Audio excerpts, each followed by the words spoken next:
Control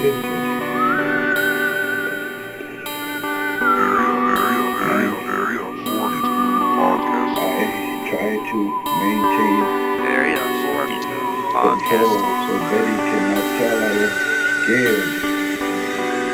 True, is around here someplace. It's alright. You can go right over. It's innocent. It will not hurt you. Area 42. Set my sorry, Lawrence. The truth is around here someplace. This is the Area 42 podcast. I'm Ray McGuff.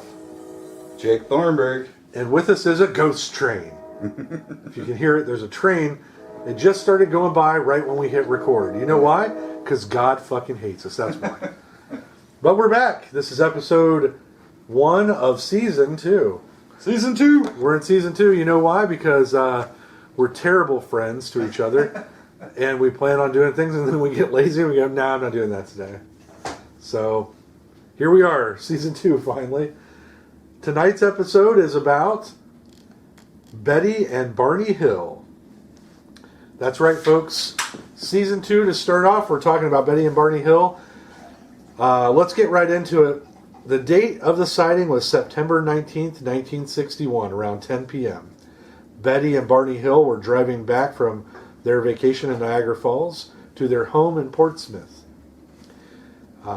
That's Portsmouth, Ohio, right? I don't think so. Oh, okay. And then New Hampshire or something? Maybe New Hampshire, okay. Portsmouth, New Hampshire. I'm not sure. Barney. Portsmouth, just say Portsmouth. Portsmouth. Barney was a postman. Betty was a social worker. So these are two upstanding pillars of their community, citizens. We're not just talking about some ruffians off the streets. They're involved in the community. They're an interracial couple at the time when that was not very common. So they already had heat on them, if you will. So when we get into this, you'll know why that's important, because it's going to it'll even out, and you'll see why they wouldn't want to draw more attention to them by it kind of adds credibility to by making up some crazy story. Yeah. As they drove, Betty noticed a very bright star in the sky. She guessed that it may have been a shooting star. However, there was something wrong with the way that it was moving through the sky. It wasn't behaving like any shooting star she'd ever seen before. So she pointed it out to Barney, who didn't seem very concerned. Then Barney decided to pull over in a picnic area south of Twin Mountain to let their dog out and try to get a better look at this star with his binoculars that he always kept in his car. They pull over. Barney looks at the light, sees what he thinks might be a plane. There were windows on the craft, and he could see tiny figures inside. Suddenly, the craft moved at an incredible speed in their direction. He knew that no plane could move in this way, and he decided immediately it was time to go. Right, and one of the notes I wrote on here, the thing that distinguishes this from a lot of other similar sightings and abduction stories is this was the first one of this type ever recorded and publicized. Like, our whole idea of the gray aliens and being abducted and having tests conducted on us and all of that stuff, this was the first time that it had ever been really recorded and written down as happening to somebody. So they weren't actually taking other people's stories and, building and imagining extra things and blah, blah, blah. This was an original story, I guess, that had not been done before. Uh-huh. So either way, even if you don't believe the story at all, it was the first one like this ever. Right. So. And then... Yeah, like we said, they're an interracial couple in the early 60s. I don't think they would have wanted to draw unnecessary attention to themselves by making up a crazy story and being all over newspapers and things like that. I mean, I don't really believe that they would have wanted to do that. I don't buy that either, especially two people that were already, in very serious jobs. Yeah. They wouldn't want to draw attention because even just for that, you could have been fired back in the day. You know what I mean? Well, yeah, So- you're looked at like a loon. Right. But So, yeah, the other thing that I think is good to remember is that neither of them were doctors or astronomers or anything like that. And some of the things they described seemed a little outside of like their wheelhouse of what normal people in their job positions would be able to think of or imagine. You know what I mean? Like, just not saying that they couldn't. I'm just saying that some of the technology they talk about and star maps and things like that just seem abnormal for a social worker and a postman to be creating in their head. right. So they continue driving with this thing following right above them. It gets close to them at one point, and Barney stops the car and gets out with his gun. And they begin charging down the road as fast as they can go, and they begin hearing a very strange noise, buzzing, popping sounds that made their car vibrate. This is when Barney gets back in the car, they take off. They said they felt strange sensations and felt suddenly as if they were in some sort of altered state of consciousness. Their minds seemed dulled and calm. Later, they say the last thing they really remembered of the incident was taking an unexpected turn onto a side road and then approaching some sort of roadblock. A little beyond this, a large fiery orb hovers just off the ground. And I've heard this story several different times on like documentaries, unsolved mysteries, stuff like that. And every time I hear that part, it creeps me out. Like, I could just imagine being in this like weird mental state, and you pull up to a weird roadblock and just see like a UFO hovering just a little off the ground in front of you. Right. And some of the stories, I guess, they talk about how there were actual humanoid people standing in front of it that they thought were road workers or something. And they didn't know why they were there or what they were up to, but they broke into groups and started to approach the car, and they figure out, like, oh crap. Right? Like, oh, these aren't people. Yeah. Why doesn't he have a spade of some sort that he's digging with, Yeah. Yeah. Yeah, I mean, I just can't imagine how spooky that would have been. And to not be able to run away or call out or anything like that. Right. But, another thing that I found odd about the story was, I wonder if their account where they pulled over at the picnic area, like that all seems plausible to me, but some of the other things they say that happened just seem odd and abnormal, like him getting out of the car with his gun and stuff like that. It seems almost like a dream thing that's in their memory now, as something they wanted to do, like I wanted to get out, I wanted to run, I wanted to shoot the thing out of the sky. Well, who gets out of their car with a gun and doesn't fire? You know what I mean? Yeah. Like if you're terrified, he doesn't say he fires, it just says he gets out of the car with the gun and then immediately gets back in and takes off. Yeah, and I mean, they talk about that buzzing and popping noise too. I think even back then they knew that sounds and lights and stuff like that could create like a hypnotic state. But I'm not sure how widely known that was back then. So that's just another thing that you're kind of like, how would they have known that could have caused some kind of trance, Right. And every time I hear the story, I always wonder what happened with the dog. They have a dog in their car. Right, because they had to stop till you let it Yeah. out. And so they have this, I think it was like Dachshund? Dachshund? Dachshund, yeah. Dachshund? Mm-hmm.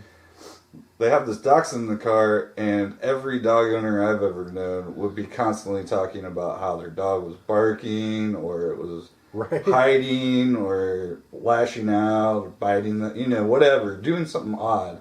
They would have described that, but as far as I know, they never mentioned the dog again after that picnic area. Every story, every version of this I've heard, nobody mentions it after that. So I wonder, did it disappear? Was it just like a really good boy? Right. And he just sat there. And It's just a really good boy. Yeah, he sat there and it's like, oh, I'm going to wait till all this crazy shit's done and then I might get a treat. Yeah. Yeah. I'm guessing, in my own opinion, that if any of this really did happen, that probably their account of what happened that night is probably mingled with false memories, extreme panicky thoughts. Because that's one of the reasons I don't think they believe hypnosis very much, is you can plant thoughts in there. Right. Feelings that seem real, like just thoughts that you have in your head come out sometimes. There have been studies I've read where people have had lucid dreams where they believe that the thing that actually happened in the dream happens. So you can't really trust your subconscious when it comes to that. Yeah. So that's what I always wonder. I always try to pick apart different parts of their story and see, like, well, that sounds a little odd. Maybe that didn't really happen, but I don't know if they're lying or not. Honestly, I don't think. I mean, from the tapes, it doesn't sound like they are. They seem like two of the most believable people I've ever heard interviewed about something like this. But so after this, they arrive home at dawn. A trip that should only have taken 4 hours took more than 7 hours to complete altogether. They don't remember much of anything, and they're still foggy in their condition when they get home. They examine each other in the bathroom. They take long showers to try to get themselves clean. They notice both of their watches stopped working and never worked again. So many, many more odd things about the scenario.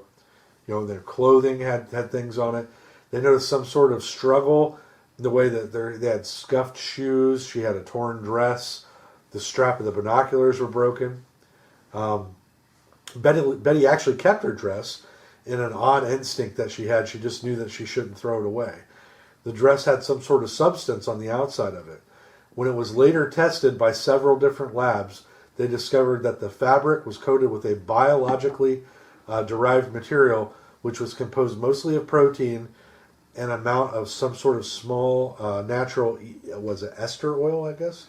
Ester type oil. Yeah. It contained carbohydrates, which might have been evidence that the stain was from vomit, urine, sweat, or it wasn't. It wasn't. Yeah, it did not contain vomit, urine, sweat, or anything of that nature. So we're looking at a stain that's biological in nature. It's composed mostly of a protein that's not from any sort of human-producing cellular activity, whether that be semen, what have you. At the time, they also observed strange marks on the outside of their car. There were round marks that seemed to be magnetic in nature, and they proved this by moving a compass close to the markings, and the needle would move because it had been magnetized. Yeah, and I remember I thought that it was odd that they had all this stuff, like binoculars, a compass, blah, blah, blah.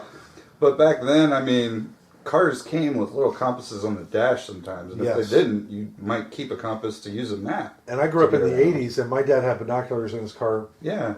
We would go on nature hikes, and he'd bring them. Yeah. It's not out of the realm of possibilities. So. Yeah, and I remember the first time, hearing about this, how they showed the dress or whatever, and it was covered with that red stain all over it. Right. And after they tested it, and it really made me believe a little bit more in their story, just that they couldn't identify what it was. But also, it was kept in her closet for I don't know how long. It doesn't really say in all the accounts. Yeah. It never really states exactly when they decided to start testing. Right. Just that they did do testing. And these are actual laboratories. You can Google it and look it up yourself. So these aren't like some podunk, testing site like you have now. No, they took it. These were reputable scientific establishments. Yeah. Yeah, and I mean, when you think about their behavior when they get home, it makes you think, even though they couldn't remember exactly what happened to them that night, there was something in the back of their mind saying something was, really, really wrong. Right. I mean, they're looking at their body, trying to figure out what was wrong with themselves. They were taking long showers like they were dirty with something. I guess putting the bags by the back door, just crap like that. And it gives you an idea that they had a sense that something was wrong, and they just couldn't figure out what it was. Right. So a couple of days after the events, Betty decides to call the nearest Air Force base to report the sighting. She left out many of the details for fear of being ridiculed, which makes sense. Major Paul W. Henderson called the Hills for a full report, which he forwarded to Project Blue Book. Many of you, fellow listeners, probably already know about that. But if you don't, Project Blue Book was the UFO research project being utilized by the Air Force at this time period to basically take together all the UFO sightings that were happening. Yeah, they were and weed out the ones that they thought were BS and the ones that they realized were unexplained. Yeah, they're looking for credibility in UFO reports. Right. Supposedly. But depending on whose version, there's also a version out there that they were hired to suppress. Yeah, they were trying to come up with alternate answers for what people were seeing rather than actually investigating and trying to get to the bottom of it. Right. In the report at the time, Henderson stated that it was probably a misidentification of Jupiter in the night sky. This was later officially changed several times to things like optical conditions, inversions, etc. Weather balloons. Weather probably balloons. was stuck in there at some Gas, point. some sort of gases. Some swamp gas in the night sky. Because I don't know about you guys, but when I drive through swamp gas, I always get a red strange anomaly on my clothing. But Betty must have realized that this was going to go nowhere, and after reading the book by retired Marine Corps Major Donald E. Kehoe on UFOs, she decided to contact him. She wrote a letter to him and gave him a much more detailed account of their experience. She told him that there were more details that they were having trouble remembering, and they were considering being hypnotized or going under hypnosis to have those pulled out of their memory. Kehoe, at the time, was the head of NICAP, which is the Civilian UFO Research Group. After reading the letter, Walter Webb, a Boston astronomer and NICAP member, met with the Hills. This was sometime in October of that year. He conducted a 6-hour interview with the couple. Barney and Betty both tried to describe as much as they could. Barney even told Webb about the human-like figures he'd seen on board with his binoculars.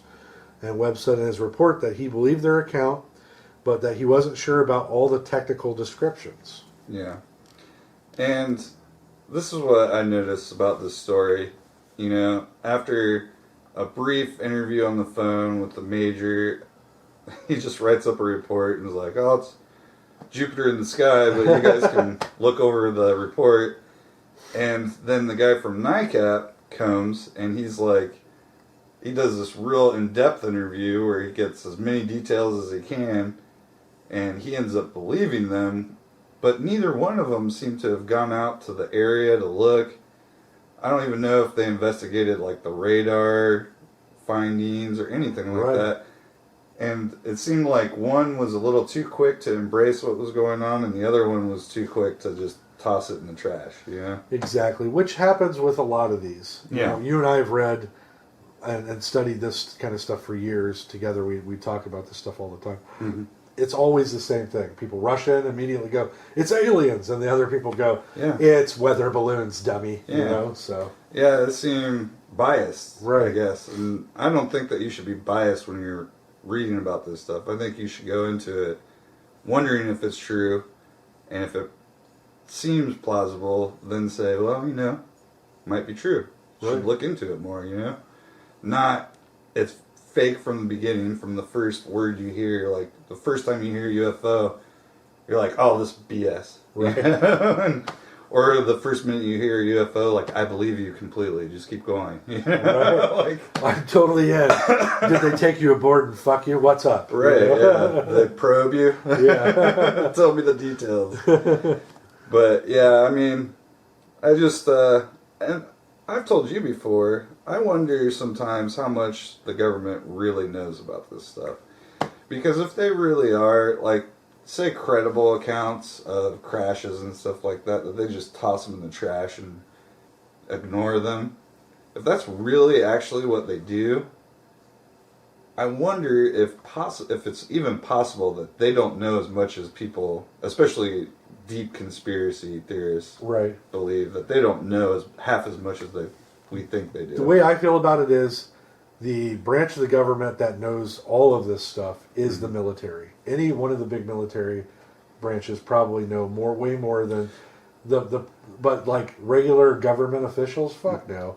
You think Donald Trump knows about? No, he doesn't. He barely knows how to handle Iran. You know? Yeah, but that's what I'm saying. Like, you think that the Air Force say they collected that UFO in Roswell, say that happened.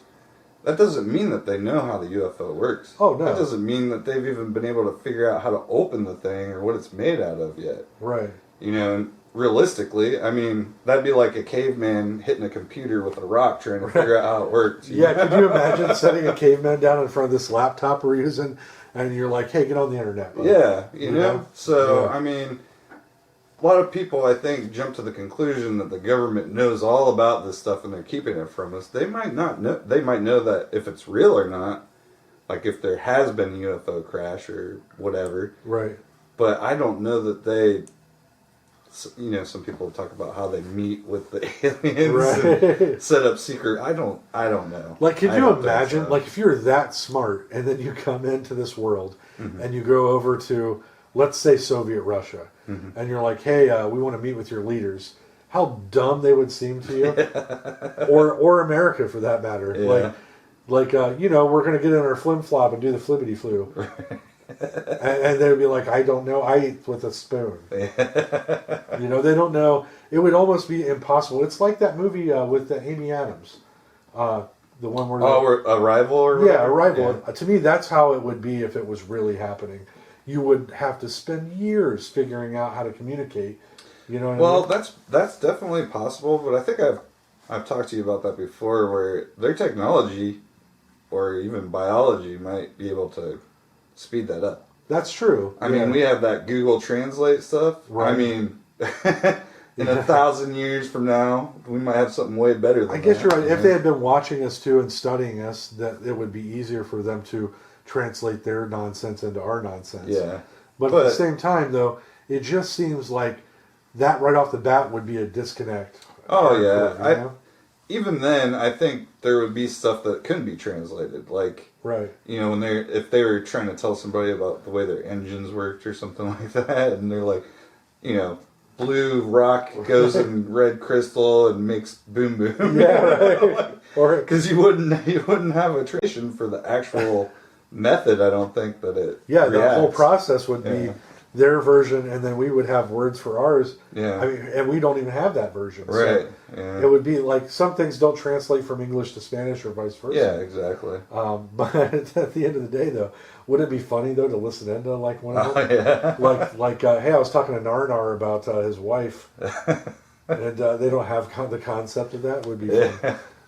But okay, so anyways, after a few months, Betty and Barney meet with a hypnotherapist named Benjamin Simon. And after a brief discussion, he decides that he doesn't really believe they saw a UFO, but he feels that they're disturbed and they're blocking something from their memory. He agrees to have them undergo hypnosis. Under hypnosis, they both give a very similar account of their situation that they had. Once they came to a stop at the roadblock, they were escorted to a metallic ship.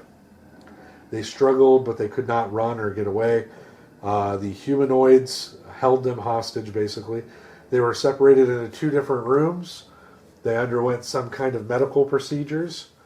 They both said they heard that the beings were speaking in a language they did not understand, but then they heard English inside of their minds, even though their mouths did not move. They did not apparently know the word for telepathy at this time, which is probably true. You know, now that we were just talking about that too, that could have been a computer speaker. Yeah. You know, because maybe they didn't see their lips moving, but heard English. But heard it and they didn't know. Yeah, and Betty and Barney might not have known about that kind of thing back then. I don't know. That's true. I mean, very few people even had televisions at this time, and they did. They were giant. The tiny speakers would be. That's interesting. And now that we were just talking about that, it didn't occur to me before. Right. They continued by saying that other such things were collected from them, such as toenails, skin scrapings. They said that these beings examined their spines, their joints, muscles. Betty said they explained that they just wanted to understand the difference between human beings and their species. Once the test was performed, it caused Betty great pain. And they said that the wave of the leader's hand, the pain vanished. So basically, she was in great pain, and he stopped it with the wave of his hand. That's Yeah. crazy. They escorted them back to their car, and the Hills then continued on their ride home, oblivious to what they just had happened to them. Recordings of their hypnosis are available to listen to on YouTube, as well as other sites, and it's very eerie. I've Yeah. listened to a few of the clips, and it makes my skin crawl. Yeah, they're creepy. I can see it tilted toward me. Tilted? What does it look like now when you say tilted? Did you see wings? Looks like a big pancake with windows and rows of windows and lights of not light, just one huge light. And rows of windows like a commercial plane? Rows of windows. They're not like a commercial plane because they curve around to the size of this pancake. And I say, my God, no. I have to shake my head. I got to, it can't be true. This isn't there.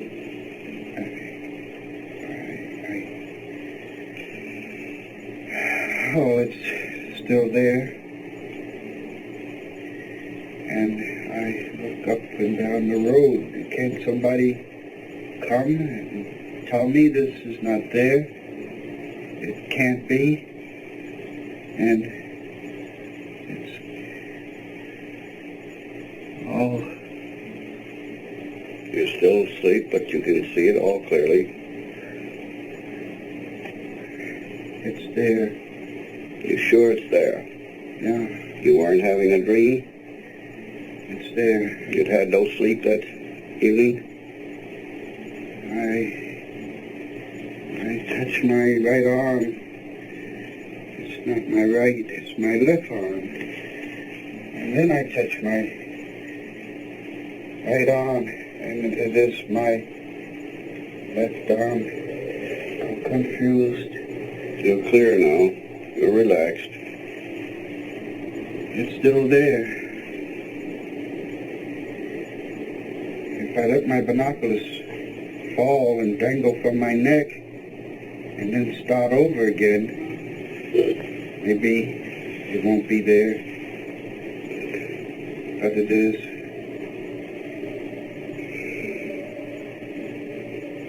Why? What do they want? What do they want? Betty claims that she was given a book that was later taken away from her. She did remember that a star map was displayed on some kind of like hollow projector-like device. Again, technology she's describing isn't even in television at this time because television's new. So how did she understand what a hollow projector was, right? Yeah, I mean, Holograms. Star Wars, that whole Emperor image popping up on their communications device thing, that was considered amazing graphics back then. Right. And that was in, what, the late 70s, early 80s? 1977, yeah. So we're talking about 17 years prior to that.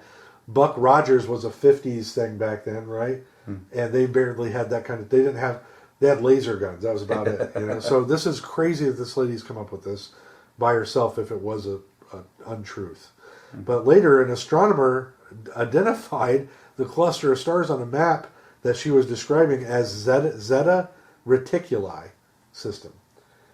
It just blows my mind, that part alone. Yeah, I read a few things about that situation where a lot of critics of this star map that she drew from memory said that if you drew a bunch of points on a piece of paper, you're probably going to find it somewhere in the stars, you know?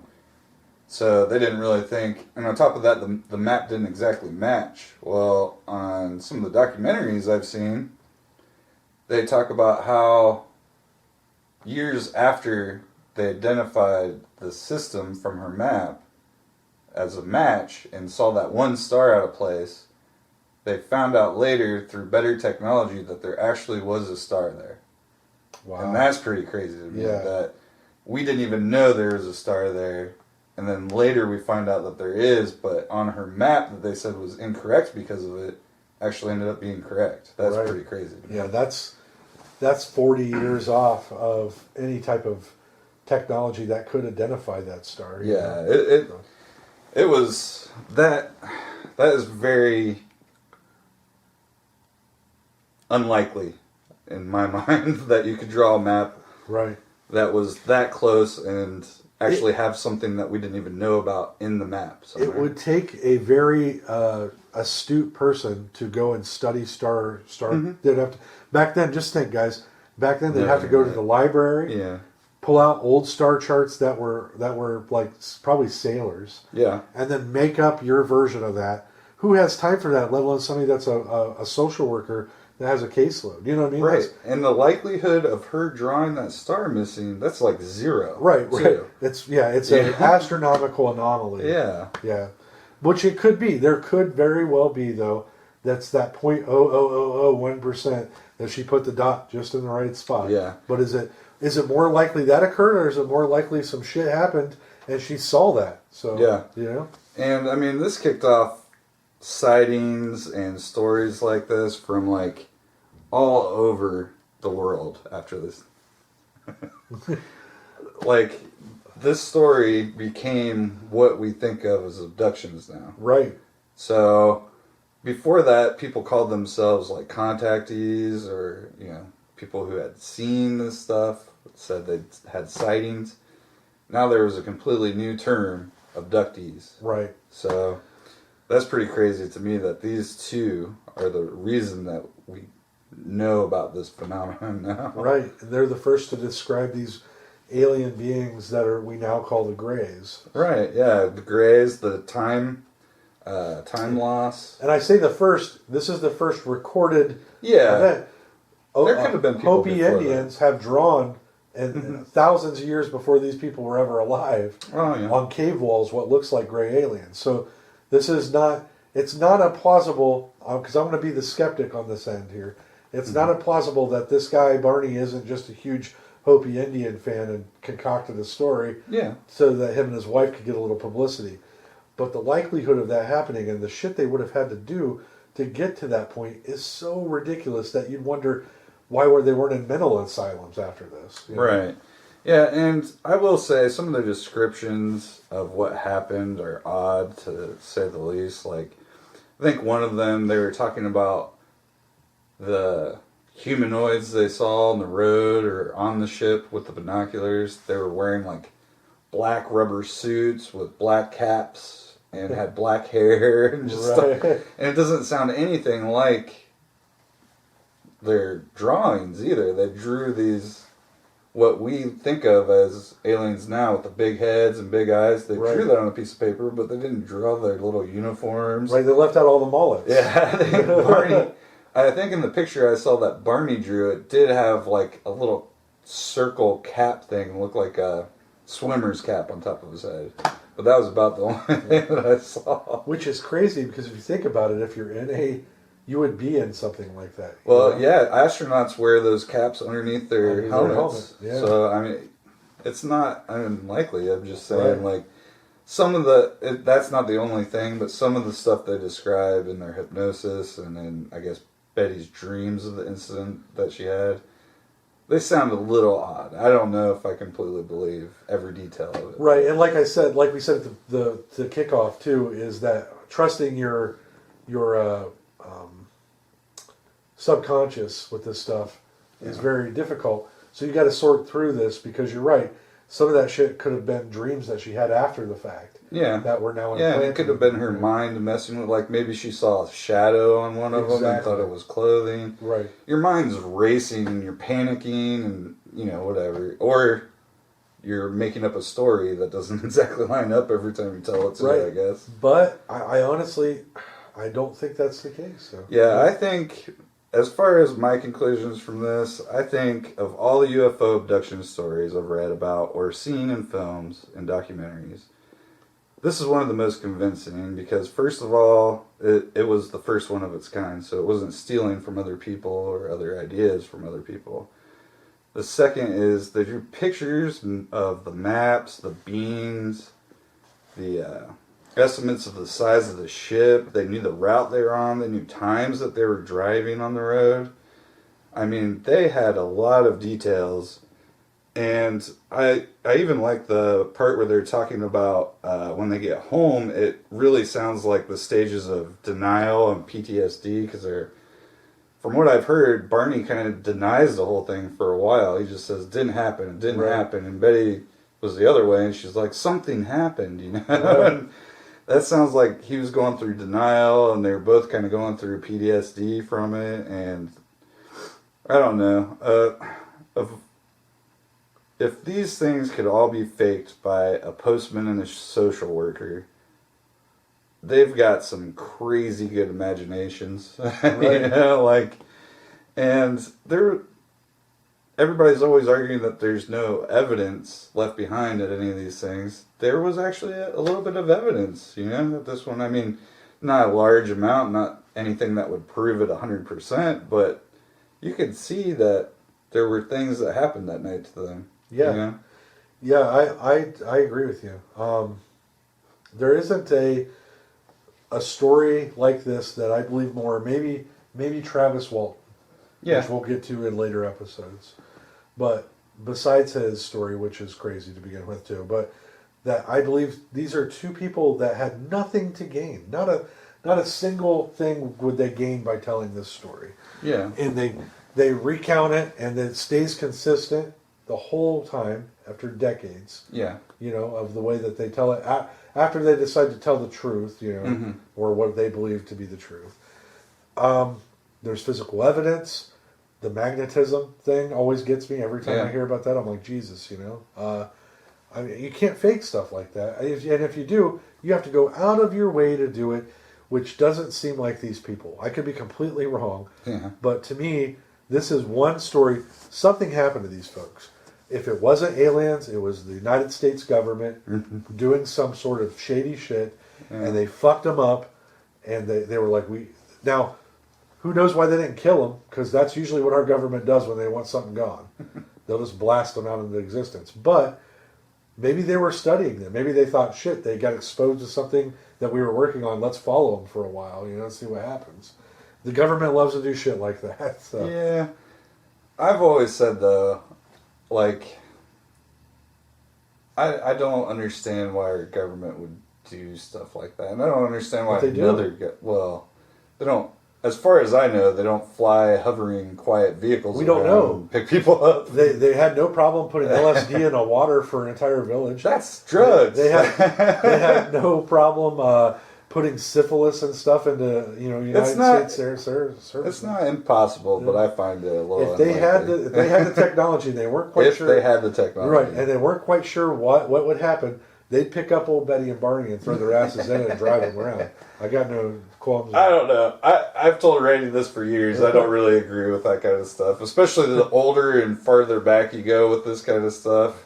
I mean, you can't say it was the government 150 years ago flying around doing this kind of weird stuff. I don't know what Washington was up to. He might have been a real prick about it. But yeah, it's a really interesting story. I've always liked this one. There's a movie made about it. You can watch with James Earl Jones, I think. Yeah, right? I believe so. Interrupted Journey or something like that. Something like that. I wish I would have looked that up. I should have. It's not a great movie though. That's why it's.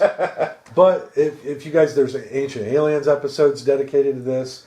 All kinds of documentaries about it. Yeah. I suggest if you enjoyed this at all and you're already on YouTube, just go ahead and YouTube Betty and Barney Hill and listen to some of the clips. Oh yeah, I wish yourselves. Make your own determination, man. Yeah, maybe we could throw a couple of those in here. Actually. Yeah, I'm sure Frank. Throw a few clips of that in here. You'll listen to this. Do all this extra work, please. Yeah, Frank. We came back to do this episode for you, but that's it. Guys, what do you think? Put any comments, questions, queries. Jake's going to answer questions. Maybe for you. And have you had an abduction? Were you abducted? Drop that in there. I'd like to hear that story. Yeah. Email it to the ZTO email. But this has been Area 42. I've been Ray McGuff. Jake Thornburg. Thank you for listening and stay tuned. Jake's got to go smoke a cigarette. I need a cigarette, man. around but here I'm someplace. afraid to open my eyes because The truth is around I here someplace. am being told strongly by myself to keep my eyes closed and don't open them.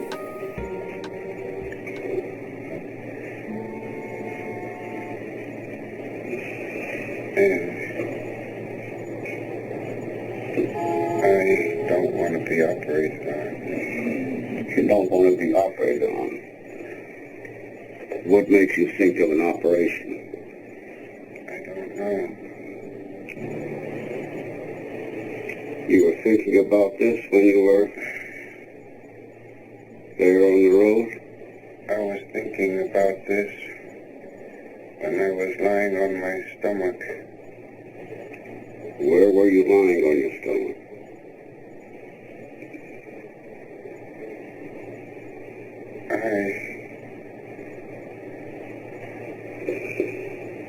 I thought I was inside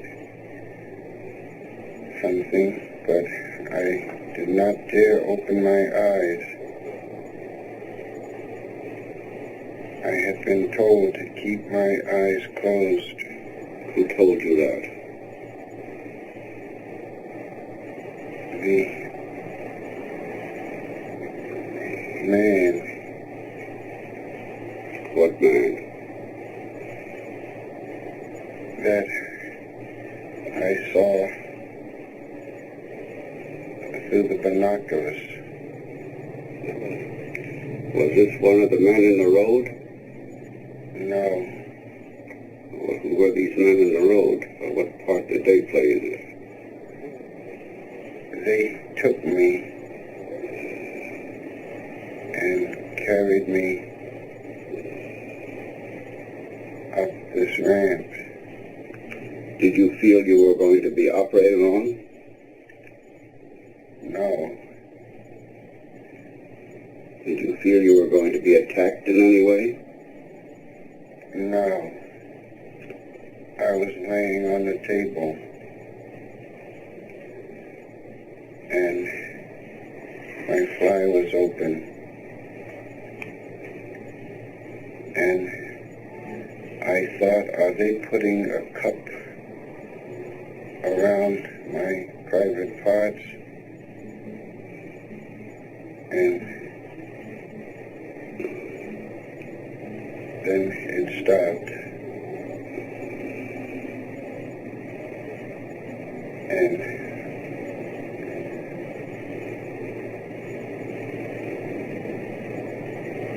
I thought,